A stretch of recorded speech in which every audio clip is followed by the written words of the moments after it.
especially if they are black, brown, yellow, poor, migrant, unhoused, sick, disabled, incarcerated. This is the harsh reality we're faced with today. It's a difficult starting place. I often ask myself, how do we even begin to fix a system like this?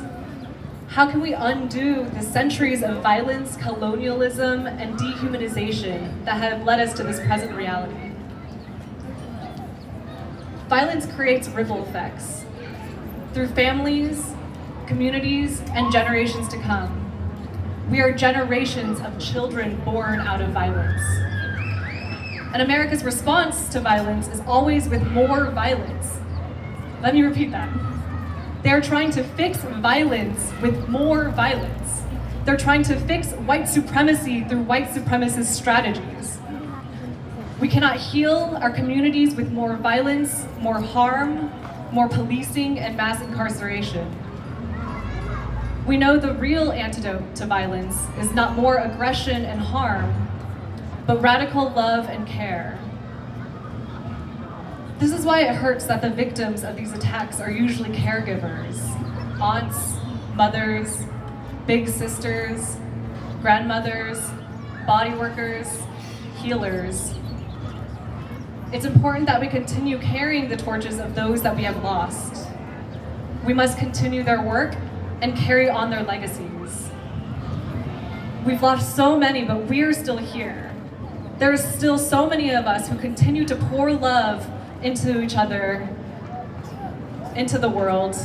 Our survival hinges on one another. We must protect each other, love each other, and plant our seeds so that our roots continue to grow and break apart the foundations of patriarchal violence that have paved the way before us. We must care for the survivors among us who, in healing themselves, are helping to heal the world.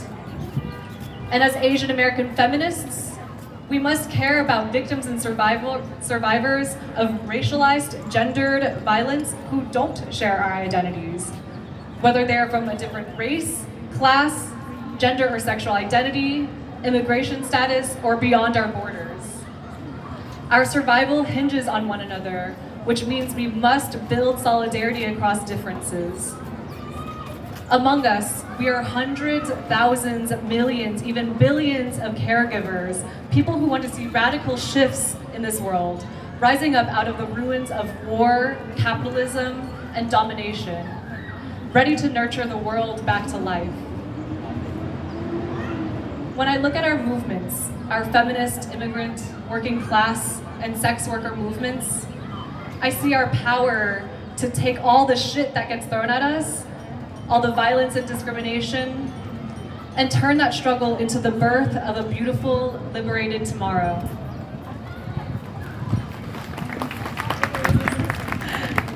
Even if tomorrow doesn't come in my lifetime, I believe that everything we do